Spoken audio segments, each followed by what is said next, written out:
Would Dragon Ball Z still be popular if it released today? This is a topic that has been circling around the internet quite recently. Now everyone knows just how incredibly popular Dragon Ball Z is and what it has done for anime worldwide, but I guess there are people who feel that if Dragon Ball were to release today in the modern era of anime, alongside the newer animes, it may not be as iconic as it is now. But is that really true? Was Dragon Ball only popular because of the time when it came out? Or would it still dominate the anime and manga industry if it were to come out today? Well, we first have to look at when Dragon Ball first came out.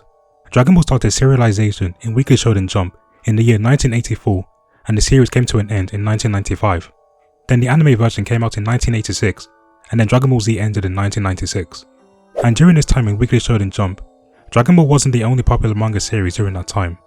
During this era of shonen manga, you had massive hit series like JoJo's Bizarre Adventure, Slam Dunk, Face of the North Star, and Yu Yu Hakusho that were still running back then.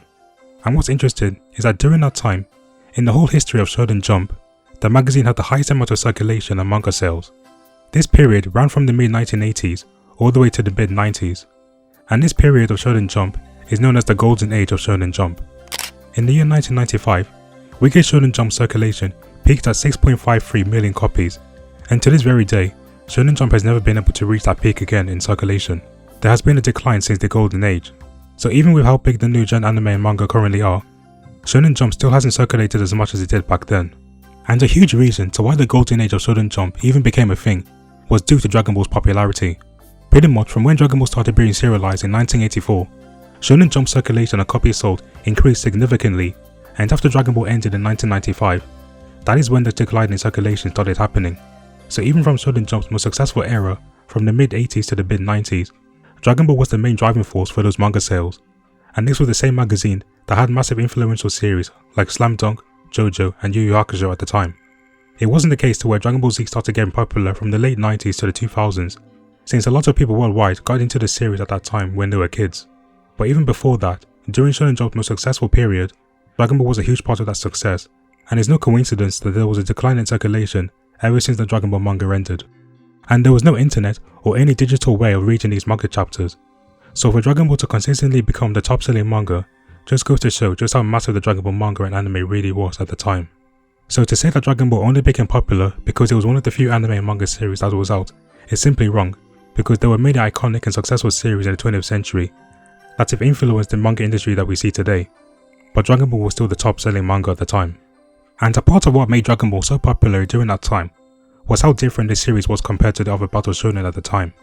You had series like City Hunter, JoJo, and Face of the North Star, where their main characters were portrayed as very manly, but with Dragon Ball, it started out with Goku as a kid with a tail, with a more cartoony art style compared to the other action manga. And this popularized an ongoing trend of having a strong main character as a kid, and it is something that is still being used in shonen manga today. And the series started out as a gag manga with a lot of comedy and adventure, before its eventual tonal shift into a high-stakes battle manga. Even comparing the art and the action scenes between them, Dragon Ball's art was cleaner, less gritty, and was more visually appealing to read for the audience.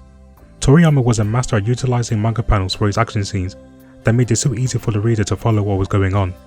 And this was not only appealing to young children, but for people from older age groups as well. And Dragon Ball also popularized the trend of using transformations in battle manga. Transformations did exist before Super Saiyan was first revealed, but it was the Super Saiyan transformation that really set the bar for shonen transformations, due to how narratively important Super Saiyan was as a concept in the series. So even during the 80s and 90s, where there were a lot of iconic and influential series coming out, Dragon Ball was still one of, if not the most popular manga and anime series at the time.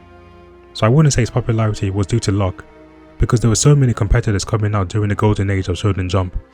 And if we were to look at how anime is today, and how mainstream it has become, a lot of these anime wouldn't even be here if it wasn't for Dragon Ball. Dragon Ball has inspired and influenced several manga series over the years, like The Big Three, Fairy Tail, Seven Deadly Sins, My Hero Academia, Black Clover, and much more. And if you look at these series, there are some things that they have taken from Dragon Ball, but have used it in their own way, because Dragon Ball pretty much laid out the blueprint. Dragon Ball popularized trends like transformations, rivalries between characters, training arcs, and even tournament arcs when it came to the battle shonen manga genre. So to try and discredit Dragon Ball's popularity when being compared to the anime series of today doesn't really make much sense, because Dragon Ball was the reason why these anime and manga are the way that they are. If Dragon Ball never came out, the anime industry and the types of anime we will be watching will be completely different to what we have now. Dragon Ball has shaped what Battle Shonen manga has become today. Even when Dragon Ball came back in 2015 with Dragon Ball Super, Dragon Ball still proved why it is considered one of the most popular series of all time. When Ultra Instinct was first revealed, there were multiple streaming sites crashing due to how many people were tuning in to watch the episode.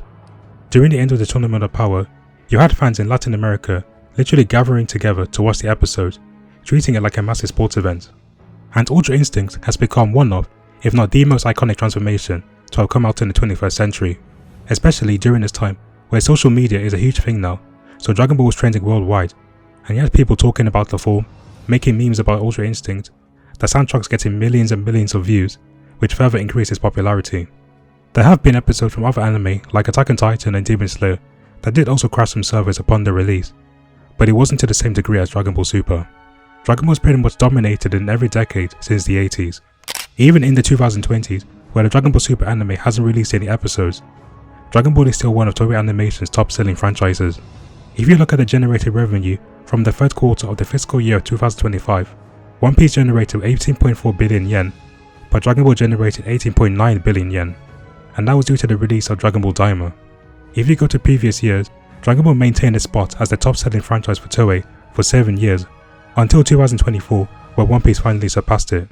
And for the majority of those 7 years, there was no Dragon Ball Super anime airing at the time, and only 2 films were released, but it still maintained a 7-year win streak over One Piece, which had a weekly anime and theatrical films releasing. If Dragon Ball was a series that didn't age well, or was only good for its time, then it wouldn't still be this successful, but it is still going very strong. And just imagine once the Dragon Ball Super anime comes back, nothing will be able to compete with it. Another thing that people bring up about this topic is the fact that because Dragon Ball has a simple story, it wouldn't be as popular today.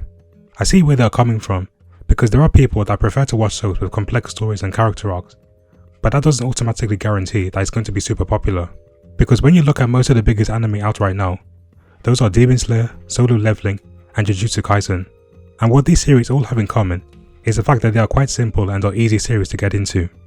Jujutsu Kaisen does have a complex power system, but other than that, it is still a series that is quite easy to get into, because it has a lot of great fights, which is what many people are drawn to when it comes to anime. Demon Slayer has crossed the box office twice with its theatrical films, and Solo Leveling is one of the biggest anime out right now, and it also has a simple story. It's about a guy who constantly levels up and gets stronger. The story has been criticized for lacking characterization and story depth, but people still really enjoy the series despite that. And it even won Anime of the Year at the Crunchyroll Awards. I know that title may not mean much, but the fact that it got voted Anime of the Year over a series like Frieren, which focuses more on the storytelling, proves that simple stories can still be very popular in this day and age. And what all these series also have in common is how great the art and animation look in those series. In this modern age, if a show has great animation in its fight scenes, chances are that that series will blow up. So if Dragon Ball were to release today with a great production schedule, with consistent art and animation, it can trend worldwide and still be as popular. Even One Punch Man Season 1, before the atrocity that was Season 3, was insanely popular when it came out, and that series is really easy to get into as well. It's literally about a strong, bold guy who can beat his opponents in one punch. And that's because those series are easy to get into, and they are just hugely entertaining at the end of the day, which I think is the most important thing. They are just entertaining, and they appeal to a large audience from different age groups. You can be a kid and enjoy the series, and you can still enjoy them as an adult. And that was why Dragon Ball was so popular during the golden age of Shonen Jump.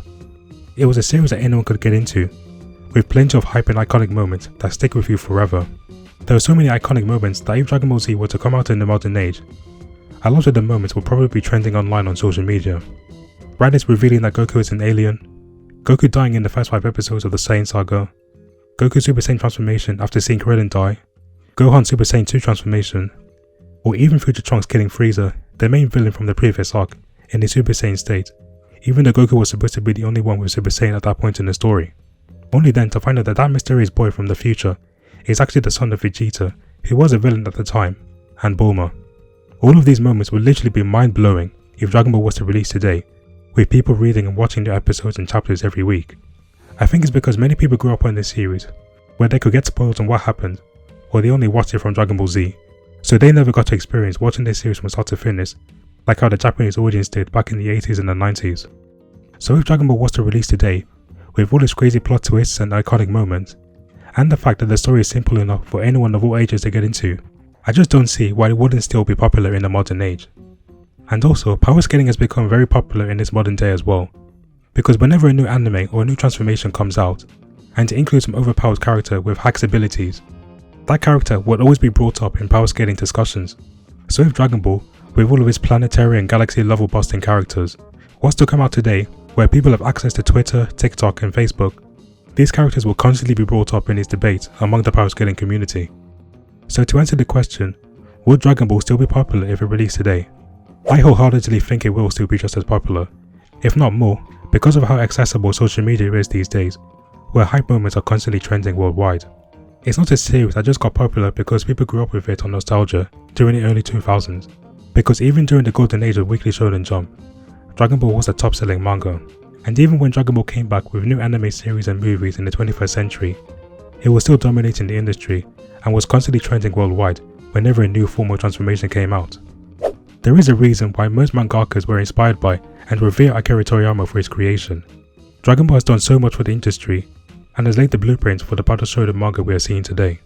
Anime simply wouldn't be where it is today if it wasn't for Dragon Ball, and that is the truth. But what do you guys think? Do you think Dragon Ball will still be popular if it released today? Or is it just a series that was just a product of its time that got lucky? Let me know in the comments down below. And if you guys enjoyed this video, please like, subscribe, and thank you so much for watching.